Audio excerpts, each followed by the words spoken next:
এই নম্বরটা সবাইকে দিয়ে দেবে। অ্যাটলিস্ট আমাকে ফোন করলে আমি আপনাকে বলে দিতে পারবো যে কার সাথে যোগাযোগ করলে আপনার সমস্যার সমাধান হবে এবং দরকার হলে ফোন নম্বরটা জোর করে দেবে। ঠিক আছে।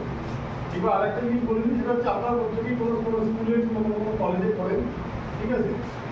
যদি কোনো সমস্যা হয়, যে সমস্যাটা সমাধান হলে আমাকেও ফোন করলেন না, আপনি নিজেও জানেন না কার সাথে সমস্যার সমাধান হবে। প্রত্যেকটা স্কুল কিংবা কলেজে একজন করে সরকারি আধিকারিক থাকে, সে হচ্ছে ক্লার্ক। এই ক্লার্কদের সাথে সবসময় ভিডিও অফিসের প্রত্যেকটা লোকের আলাপ থাকে, এবার সব কাজগুলো ক্লার্কদের মাধ্যমে তোলা।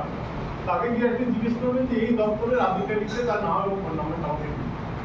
সরকারি আধিকারিকদের নাম এবং ফোন নাম্বার প্রত্যেকে দিতে পারবেন। ঠিক আছে। এটা তুলেও আপনি আইডেন্টিফাই করতে পারবেন যে আপনার সমস্যাটা সমাধান কীভাবে হবে। এবারে হচ্ছে স্কিমগুলো সম্বন্ধে একটু ছোটো করে বলি, সেগুলো আপনারা নেটেও দেখে নিতে পারবেন। যাই হোক, নামগুলো মনে রাখলে আপনাদের ভালো। সেটা কিন্তু সরকারি বিভিন্ন দপ্তর আছে, বিভিন্ন দপ্তরে বিভিন্ন রকম স্কিম আছে। সব স্কিম আমি বলতে পারবো না, সেটা সব স্কিম সম্বন্ধে আমি জানি না। আমি যেগুলো জানি সেটা হচ্ছে আমার দপ্তর। আমার দপ্তর মানে অনগ্রসর শ্রেণী কল্যাণ দপ্তর। যে দপ্তরটা আসলে আপনারাও পড়েন মিলিয়ে, এবং আপনাদের সবসময়ের জন্য এই দপ্তরের সাথে কিছু না কিছু যোগাযোগ রাখতে যাবে। ঠিক আছে। আপনারা প্রত্যেকেই জানেন কাস্ট সার্টিফিকেট বলে একটা ব্যাপার। এই কাস্ট সার্টিফিকেটটা কারা দেয়? এই কাস্ট সার্টিফিকেটটা দেয় এসডিও সাহেব। এখানে আপনার নাম লেখা থাকে, আপনার বাড়ি লেখা থাকে এবং